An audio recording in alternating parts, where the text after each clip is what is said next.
Hello and welcome to another edition of Cranky Gun Reviews. I'm going to talk about reloading 410 today, and we're going to start out by showing how I shortened my 3-inch shells down to 2.5 inches. So these are Remington XLR shells, and I have here a piece of 3/8 ID galvanized pipe, and I trimmed it to the perfect length so you have a little, just about a half an inch of the shell sticking out the top. So if you stick a 3/8 dowel down inside of that shell, and then you use a nice sharp razor blade to trim that shell, what you end up with is a very nice looking 2.5 inch shell.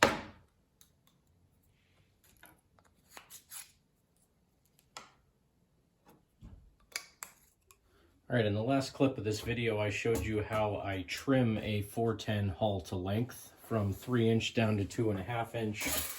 This is the outcome of that, so they're nice straight tops on them and they're cut down to 2.5.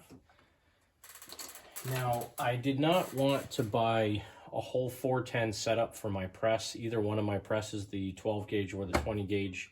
So what I'm doing is, based on videos I've watched, I've kind of taken best practices from a whole bunch of people and made my own 410 reloading setup. So what I started off with, I believe this is a piece of 3/8 galvanized pipe, and I cut it down to the perfect length again, so this helps me trim my shells not only to a 2.5 inch shell, but it keeps the shell and everything nice in place for a few different reasons. So if I put my shell in here, this is actually a tool for taking a cassette off of a bicycle rim. These little notches go into a little nut that comes off, but it has the perfect size hole for depriming. So what I do is I take that guy, I slide the shell down into my 3/8 piece of pipe. This was a square nut driver that I ground the end of it down to a point and put a shoulder on it so it won't actually go through the bottom of the shell, and a standard 1/4 inch nut driver. So this is what I use to deprime. Stick it down in the center of that shell, find the primer, turn it right side up, give it a couple taps with a rubber mallet, and then give this guy a whack to get the punch back out. Now that's a deprimed 410 hull. So then I just push it out of here. Now for resizing, I had thought of a whole bunch of different things. I had originally tried to grind this down to the right size, but then I said, why not just buy the actual resizing die from a 410 mech press? So that's what I did. This is an actual 410 resizing die from a mech press. And what I do with this guy, stick it over the shell, put my little 3/8 pipe nipple over that, give it a few whacks till it's down at the bottom. Then I need to get the shell out of there. So I take a 3/8 inch dowel, slide it up the shell, take my little depriming tool, put it over the top, and there you go. Now it's deprimed and resized. So that's perfect. Now I can take my primers, and again, using parts from a mech press, just kind of get the primer started in the primer pocket here. Then I'm using the priming cup from my 12 gauge press. Once you get the primer started in there just a little bit, it stands up in the press on its own. I take again my 3/8 pipe nipple, slide it down over here, give it a nice hard whack, make sure that primer's flush in the shell. That one is now primed. So I'm going to do this again without as much of the explanation. It's a lot slower than doing on the press, but I can get it down pretty quick actually. I've done quite a few of these now, so kind of gotten the hang of it a little bit.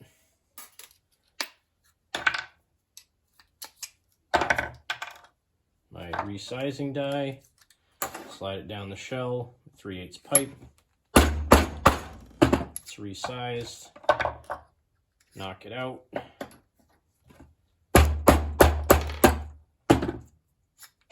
That's one resized shell. Grab a primer from up here, slide it in the end there, get it started, put it in the little cup for repriming, slide my 3/8 pipe down over the shell again, firm wrap, wasn't quite enough that time. There you go, that's another primed shell.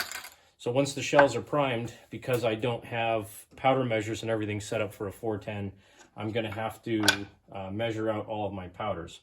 So I have the standard wads that I need. I have the powder that I need. I have Winchester 296 right now, which is good for a lot of different loads. When it comes to crimping, again, I'm not trying to reinvent the wheel. I don't mind spending a little bit of money on this. So I actually bought the mech, what do they call these? A Spindex 410 Pre-Crimper. So I got the Pre-Crimper so I can start my own crimps like this.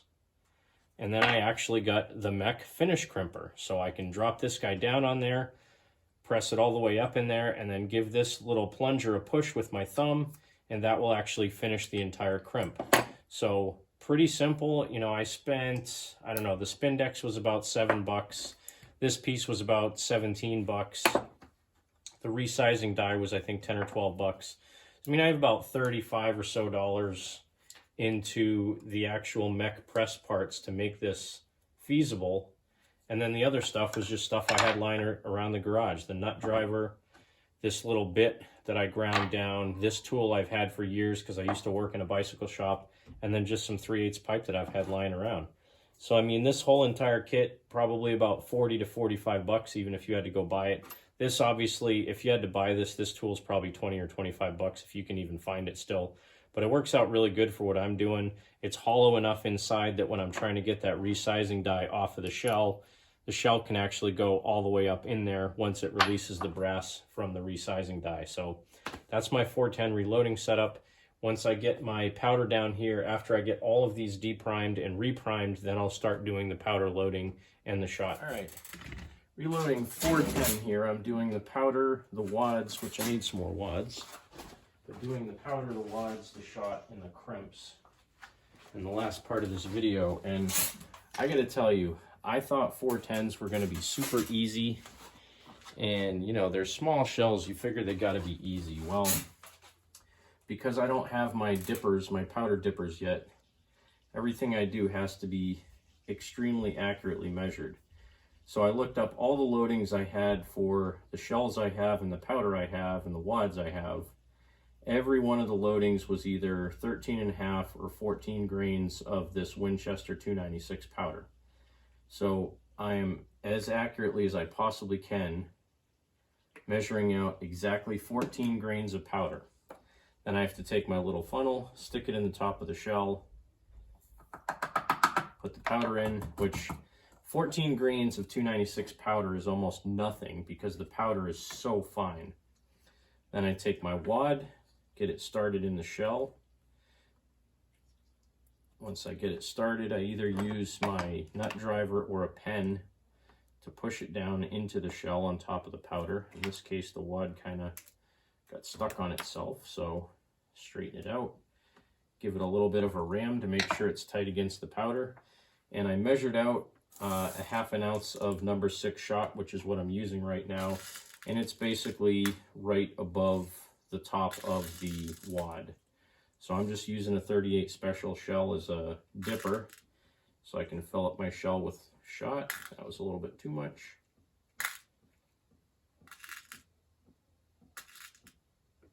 All right, so I got one shell, I got the powder, the wad, the shot. Now I take my Spindex crimp starter, which again is from a mech press, slide it over the top of the shell, and give it a good push with my hand, and that gets that nice crimp started. So you can see the 6-point crimp there, that started. Put that aside, then I take my crimp finisher, and there's really a trick to doing this because when you're on a press, you have it set up perfectly to where you press down on it and it puts just the right amount of force on it. Well, when you're doing it by hand, it's not that simple. You got to keep a little bit of pressure down on the plastic piece. Then you have to take something else to push down on the rod to do the final crimp on that thing. And I still haven't gotten it quite perfect on my final crimps yet. I had one roll in completely on itself. This one's actually not too bad. So that's what the final crimp looks like. Again, you probably can't even see it too well. It's a little bit on the rough side, but I don't really know how many times I'm gonna be able to reload 410 shells. They're kind of difficult, but even if I get 2 or 3 reloads out of them, with the amount of 296 powder that I have, it'll last me forever because 14 grains of powder is about that much.